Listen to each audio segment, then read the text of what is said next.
Baik, Assalamualaikum warahmatullahi wabarakatuh. Saya Khaira Ufida, 1907030333. Di sini saya akan membuat sebuah video untuk memenuhi tugas UTS mata kuliah Ekologi Perairan dengan dosen pengampu Bapak Ilham Zulfahmi. Pada video ini berjudul Webinar Seri 2, Ekologi Laut, Ekologi Terumbu Karang, Ekologi Lamu, dan Ekologi Mangrove. Pada seminar ini terdapat 3 narasumber. Yang pertama, Bapak Farid Kamal Muzaki, Ibu Nurul Kusumadewi, dan Ibu Ruli Iswatun Hasanah. Pada narasumber pertama, Bapak Farid Kamal Muzaki, beliau menjelaskan tentang ekologi mangrove. Ekosistem hutan mangrove adalah hutan yang tumbuh di daerah pasang surut, terutama di pantai yang terlindungi, laguna, dan muara sungai yang tergenang pada saat pasang dan bebas dari genangan pada saat surut, yang komunitas tumbuhnya bertoleransi terhadap garam.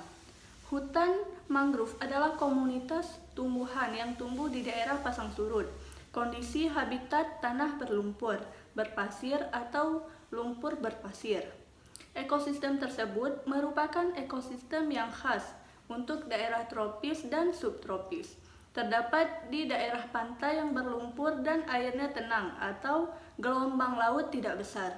Ekosistem hutan ini disebut ekosistem hutan payau karena terdapat di daerah payau atau estuari, yaitu daerah perairan dengan kadar garam atau salinitas antara 0,5 derajat Celcius dan 30 derajat Celcius. Disebut juga ekosistem hutan pasang surut karena terdapat di daerah yang dipengaruhi oleh pasang surut air laut. Narasumber kedua menjelaskan tentang ekosistem lamun. Lamun merupakan kelompok tumbuhan hidup di perairan laut dangkal.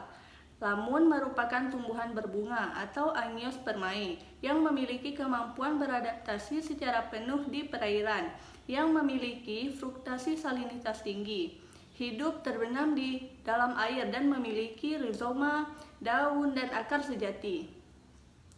Lamun memiliki akar, batang, dan daun sejati sehingga dikategorikan sebagai tumbuhan tingkat tinggi.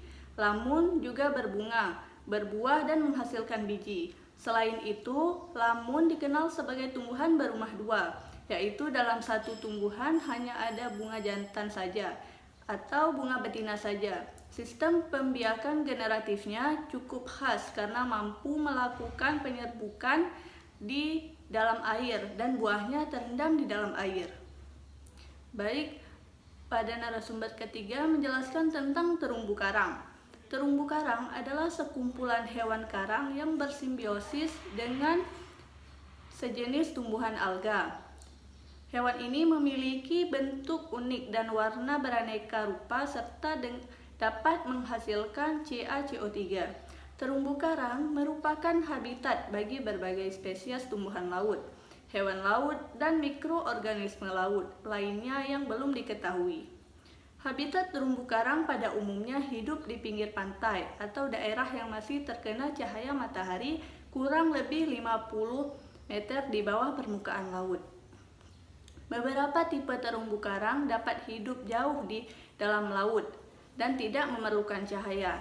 Namun, terumbu karang tersebut tidak bersimbiosis dan tidak membentuk karang.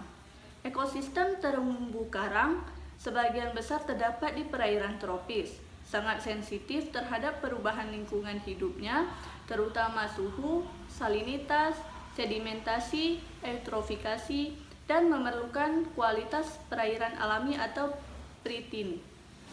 Mungkin hanya ini yang dapat saya sampaikan, lebih dan kurang saya mohon maaf. Wassalamualaikum warahmatullahi wabarakatuh.